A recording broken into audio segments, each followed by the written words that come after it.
So this is my first time to Argentina, and I feel very welcomed. I feel like I am one of you. We are talking the same language in cover crops and no-till and soil health, even though we speak a different language, English and Spanish. So I feel right at home here, and I see some things that can be improved. I also some things that I want to take back to the United States to try. So we are a community, and I'm very happy to be here and be a part of the Argentine community. So one of the things that Argentines are very good at is no tillage, but I'd like to see more cover crops. And I know that it's the trend, but not only just more cover crops, but maybe more species of cover crops and mixes. And so that's a challenge I have to try. One of the things that I learned was using a legume before soybeans. We typically never did that because a soybean is a legume, but based on some of the results that I've seen here, I think it's something that I want to try myself or encourage producers in the United States to try. So one of the important things for our own success is to have a mentor or someone that we follow. And that person, or people, can be more than one, is someone who should be already doing what you want to accomplish on your farm. Then that helps you to be a better farmer and achieve the goals that you want to achieve. So it's all about finding the right mentor, is finding someone who is doing what you want to achieve on your farm.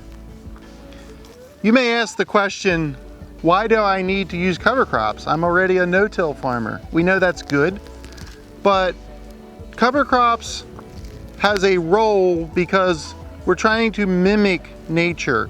We're trying to have living roots in our soil 365 days of the year, so that we can increase the biology, so we can feed the biology. We all know that earthworms are good, but there's many microbes we can't even see. So all of that is impacted by our management. By including cover crops and mixed species of cover crops, we are addressing two things. We're keeping the living roots in the soil year-round, just like we see in nature that's undisturbed. And we're also increasing the diversity in our soils. All of that will eventually lead to reduced inputs and pesticides and fertilizers. And that is how cover crops pay. It's a simple concept, but it's very complex to figure out. So that is why we are here, to learn together how to be able to be better farmers for the future. One thing I noticed in my visit here is the attendees of these events have been younger than I'm used to seeing in the United States, and that is a good sign.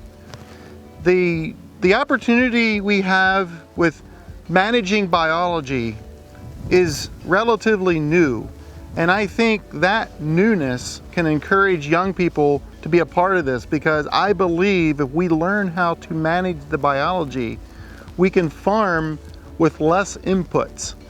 And that will allow younger farmers to get into agriculture. So we just have to understand how to manage it.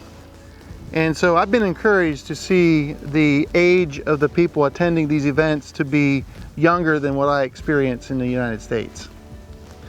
One of the more interesting dynamics that I've experienced here is seeing the machine that Altina has created to be able to seed cover crops and cover crop mixes, also to be used for fertilizer as well.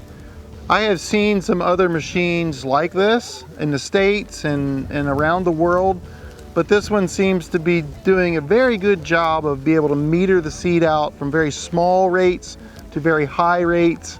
And it is part of the cover crop tools that are being developed now to be able to accomplish and achieve having something living in our soil more days out of the year.